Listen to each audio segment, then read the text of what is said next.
पैसा न देता हॉटेलमध्ये जेवणाऱ्या त्या भिकाऱ्यानं त्या हॉटेलचं नशीब कसं बदललं, तर ही गोष्ट शेवटपर्यंत नक्कीच बघा.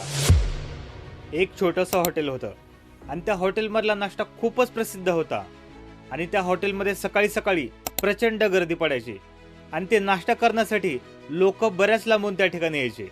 आणि त्याच गर्दीमध्ये रोज त्या हॉटेलमध्ये एक भिकारी माणूस यायचा आणि शांतपणे नाश्ता करून तिथून निघून जायचा.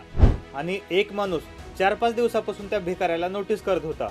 मग तो माणूस एका दिवशी त्या हॉटेलच्या मालकाकडे जाऊन म्हणतो, हा भिकारी तुमच्या हॉटेलमध्ये रोज येतोय, फ्रीचा नाश्ता पण करतोय आणि निघून जातोय, तरी सुद्धा तुम्ही त्याला काहीच बोलत नाहीत.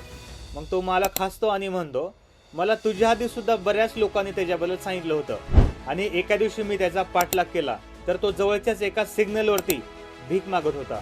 दुसऱ्या दिवशी तो भिकारी माणूस हॉटेलच्या बाहेर उभा राहिला आणि देवाला हात जोडत म्हणाला, देवा आज सुद्धा ह्या हॉटेलमध्ये एवढी प्रचंड गर्दी पडू दे जेणेकरून मी कोणाच्या पण लक्षात न येता पोटभर इथून नाश्ता करून निघून जाईल.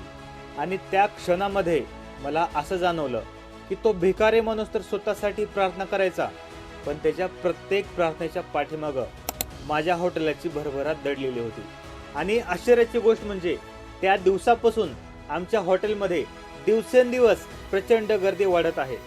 आणि त्या दिवशी मला समजलं की आयुष्यामध्ये यशस्वी बनण्यासाठी फक्त स्वतःची मेहनतच नाही तर बऱ्याच लोकांनी मनापासून दिलेला आशीर्वाद आपल्या नशिबाचा दरवाजा उघडतो.